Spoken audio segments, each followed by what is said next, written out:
Good morning guys. ഞങ്ങൾ ഇന്ന് കൊട്ടിയിൽ അമ്പലത്തിൽ പോവാണ്. പുറത്ത് നല്ല മഴയാണ്. ഇനിയിപ്പോൾ കുളിച്ച് റെഡിയായി ഞങ്ങൾക്ക് അമ്പലത്തിലേക്ക് പോകാൻ വേണ്ടിയിട്ട് സെറ്റ് ആവണം. ഞങ്ങളിവിടെ നിന്ന് ഒരു 8 മണിക്ക് പോകാമെന്നാണ് പ്ലാൻ ചെയ്തേക്കുന്നത്. അപ്പോൾ ബാക്കി വീഡിയോസ് എല്ലാം ഓൺ ദ വേയിൽ നമുക്ക് കാണാം. അപ്പോൾ ഓക്കെ, സെറ്റ് ആവട്ടെ ഗൈസ്. അപ്പോൾ നമ്മുടെ കുളിയെല്ലാം കഴിഞ്ഞ് ഇനിയിപ്പോൾ ഒന്ന് സെറ്റ് ആവണം. ദർശനം സെറ്റാക്കണം, അമ്മ റെഡി ആവണം. ഒരു കുറച്ചുകൂടി കഴിയുമ്പോൾ നമ്മൾ പോകും. ഓക്കെ, ഇനി പോകുന്ന വീഡിയോ കാണിച്ചു തരാം. അങ്ങനെ ഞങ്ങൾ റെഡിയായിട്ട് ഇറങ്ങി ഗൈസ്. ഞങ്ങൾ അപ്പുറത്തെ വീട്ടിലെ ബാബുവേട്ടൻ്റെ ജീപ്പിലാണ് പോകുന്നത്. അപ്പോൾ ജീപ്പ് എന്തായാലും ഞങ്ങളുടെ വീടിൻ്റെ അടുത്ത് തന്നെ ആയതുകൊണ്ട് ഞങ്ങൾ ഫസ്റ്റ് കയറിയിരുന്നു. അങ്ങനെ അച്ഛനോടൊക്കെ ബായ് പറഞ്ഞിട്ട് ഞങ്ങൾ ഇറങ്ങിയിട്ടുണ്ട്. ഞാനും അമ്മയും ദർശവും ഫസ്റ്റ് കയറിയിരുന്നു. ഇനി ഞങ്ങൾ നേരെ പോകുന്നത് അച്ഛൻ്റെ ചേട്ടൻ്റെ വീട്ടിലേക്കാണ്. അവിടുന്ന് അവരെയും കൂടെ പിക്ക് ചെയ്തിട്ട് വേണം പോവാൻ. അവരൊക്കെ കയറി. അങ്ങനെ ഞങ്ങൾ എല്ലാവരും കൂടെ ഒന്ന് സെറ്റായി നേരെ പോയത് ഫുഡ് കഴിക്കാനാണ്. ഫുഡ് കഴിക്കാൻ അത് കൊട്ടിയൂർ എത്തുന്നതിൻ്റെ കുറച്ച് അടുത്തെത്തിയപ്പോഴേക്കാണ് ഫുഡ് കഴിക്കാൻ കയറിയത്. അതും പോകുന്ന വഴിയിൽ സേവാഭാരതിയുടെ വകയായിരുന്നു ഞങ്ങൾ ഫുഡ് കഴിച്ചത്. അങ്ങനെ നമ്മൾ കൊട്ടിയൂർ എത്തുന്നതിൻ്റെ അവിടെയൊക്കെ എത്തുമ്പോഴത്തേന് ഒരുപാട് ഇതേപോലെയുള്ള അന്നദാനമൊക്കെ ഉണ്ട്. പോകുന്ന വഴിയിൽ സേവാഭാരതിൻ്റെ വക ഉപ്പുമാവും സാമ്പാറും. നമ്മുടെ ചോട്ടാച്ചക്കനൊക്കെ ഫുൾ കൊട്ടിയൂർ പോകാൻ വേണ്ടി ഫുൾ പവറിലാണ് എല്ലാവരും ഉള്ളത്. അവിടെ ബാത്റൂമൊക്കെ അടിപൊളിയായിട്ടോ. ഈ സേവാഭാരതിയുടെ വക ഞങ്ങൾ ഫുഡ് കഴിച്ച സ്ഥലത്ത് സെറ്റ് എന്ന് പറഞ്ഞാൽ സെറ്റ് അടിപൊളിയായിട്ട് എല്ലാം മെയിൻറ്റെയിൻ ചെയ്തിട്ടുണ്ട്. നല്ല ഫുഡുമായിരുന്നു, അടിപൊളിയായിരുന്നു. ഞങ്ങൾ തിരിച്ച് വരുമ്പോഴും അവിടെ കയറിയിട്ട് ഫുഡും കഴിച്ചിട്ടാണ് തിരിച്ചും വന്നത്. അങ്ങനെ ഞങ്ങൾ ദർശനം നല്ല ഉറക്കേനു ആ സമയത്ത്. പക്ഷെ അവൾ ഫുഡൊന്നും കഴിച്ചില്ല. എന്നിട്ട് ഞങ്ങൾ തിരിച്ച് ഗൈസ് ഫുള്ള് ബ്ലോക്കാണ്. ഞങ്ങൾ പകുതിയിൽ എത്തിയിട്ടാണ് അപ്പത്തേനും ബ്ലോക്കായി ഗൈസ്. ഞാൻ ഫ്രണ്ട് കാണിച്ചത് ലോട്ട്സ് ഓഫ് വണ്ടികൾ തലമാറ്റു കണ്ട. ഈ കണ്ടമാനം വണ്ടികളെല്ലാം വരുന്ന കേരളത്തിൽ നിന്ന് മാത്രമാണെന്നാണ് നിങ്ങൾ വിചാരിക്കുന്നത്. അല്ല ഗൈസ്, ഇത് മുഖഭാഗവും ഉള്ളത് കർണാടക രജിസ്ട്രേഷനാണ്. അതാണ് അത്ഭുതം. ഞങ്ങൾ നോക്കുന്നതും കാണുന്നതും എല്ലാ വണ്ടിയും കർണാടക രജിസ്ട്രേഷൻ. ഞങ്ങൾ കൊട്ടിയൂർ എത്തുന്നവരെ ഞങ്ങളിങ്ങനെ എണ്ണിക്കൊണ്ടിരിക്കുമായിരുന്നു. കർണാടക രജിസ്ട്രേഷൻ വണ്ടി, കേരള രജിസ്ട്രേഷൻ വണ്ടി. പിന്നെ അത് മടുത്തപ്പോൾ ഞങ്ങൾ കുറച്ച് പാട്ടൊക്കെ പാടാമെന്ന് വിചാരിച്ചിട്ട് ലിറിക്സൊക്കെ തപ്പി കുറേ പാട്ടൊക്കെ പാടി ദർശവും ഞങ്ങളും എല്ലാവരും ഫുൾ പവറായി. എന്തായാലും അവിടെ എത്താൻ കുറേ സമയം എടുക്കുമെന്ന് ബാബുവേട്ടനും പറഞ്ഞ സ്ഥിതിക്ക് ഞങ്ങൾ വിചാരിച്ച് എന്നാൽ അതൊന്ന് എൻജോയ് ചെയ്യാം. പിന്നെയും ഞങ്ങൾ വണ്ടികളുടെ എണ്ണ എടുക്കാൻ തുടങ്ങി.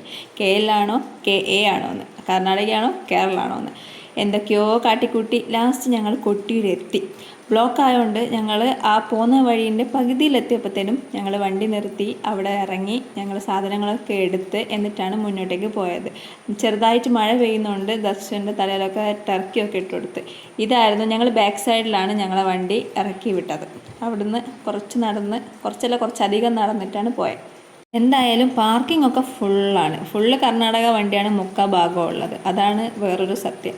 ഞങ്ങൾ കർണാടകക്കാരെ കൊണ്ട് ഇങ്ങനെ പറഞ്ഞുകൊണ്ടിരിക്കുമായിരുന്നു, അവർക്ക് അവിടെയുള്ള അമ്പലത്തിൽ വല്ലതും പോയാൽ പോരെ, ഇങ്ങോട്ടും വരണോ, ഇവിടെ മൊത്തം റഷ് ആയല്ലോ എന്നൊക്കെ.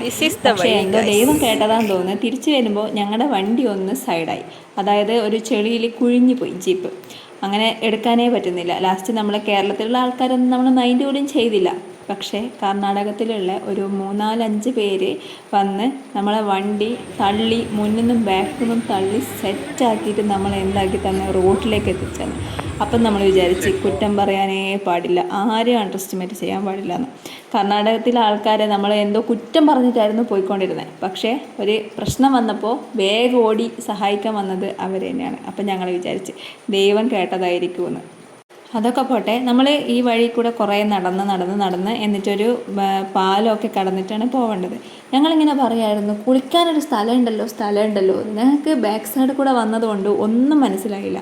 ഞങ്ങൾ ഇവിടുന്ന് കുളിക്കണോ അവിടുന്ന് കുളിക്കണോ, ശരിക്കും എവിടുന്ന് കുളിക്കേണ്ടതെന്ന് പോലും അറിയില്ല. കാരണം ഞാനൊക്കെ എൻ്റെ 5ാമത്തെ വയസ്സിൽ വന്ന സമയത്തെന്ന് വെച്ചാൽ മുങ്ങി കുളിച്ച് എന്നിട്ടാണ് അമ്പലത്തിലേക്ക് പോയത്. ആ ഒരു മെമ്മറിയാണ്. എൻ്റെ അമ്മയും ഞങ്ങളെല്ലാവരും കുറേ മുന്നേ പോയതാണ്.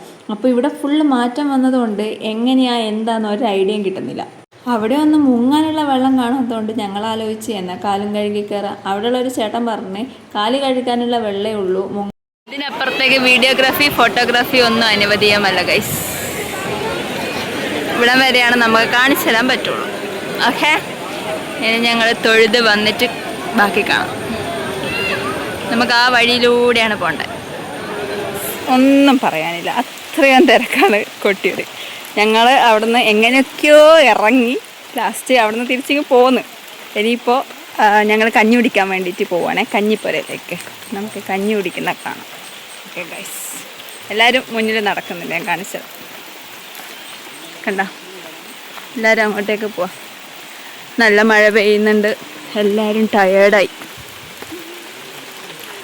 പക്ഷെ നല്ല വ്യൂ ആണ് മൊത്തത്തിൽ കണ്ട. വെള്ളം, ഇത് പേരാവൂർ എന്ന് പറയുന്ന സ്ഥലത്തുള്ളൊരു കഞ്ഞിപ്പുരയാണ്. ഞങ്ങളുടെ നാട്ടിലുള്ള ആൾക്കാർ ഇളനീരും കൊണ്ട് പോവും. എന്നിട്ട് പോകുന്ന ദിവസം വരെ, അതായത് കൊട്ടിയൂരേക്ക് പോകുന്നത് വരെ അവർ നിൽക്കുന്നത് ഇവിടെയാണ്. അപ്പോൾ അവിടെ കഞ്ഞി, ചക്ക ഇതൊക്കെ ഉണ്ടാവും. അത് കുടിക്കാനുള്ള കഞ്ഞിയും ചക്കയും കുടിച്ച് കഴിഞ്ഞപ്പോൾ കിട്ടിയൊരു സാറ്റിസ്ഫാക്ഷൻ ഉണ്ടല്ലോ, അടിപൊളി. കൊട്ടിയൂർ പോയതും ഇത് കുടിച്ചതും ഒക്കെ ഒന്നും പറയാനില്ല, അടിപൊളിയാണ്. അങ്ങനെ ഞങ്ങൾ തിരിച്ച് വീട്ടിൽ പോയി. Bye guys.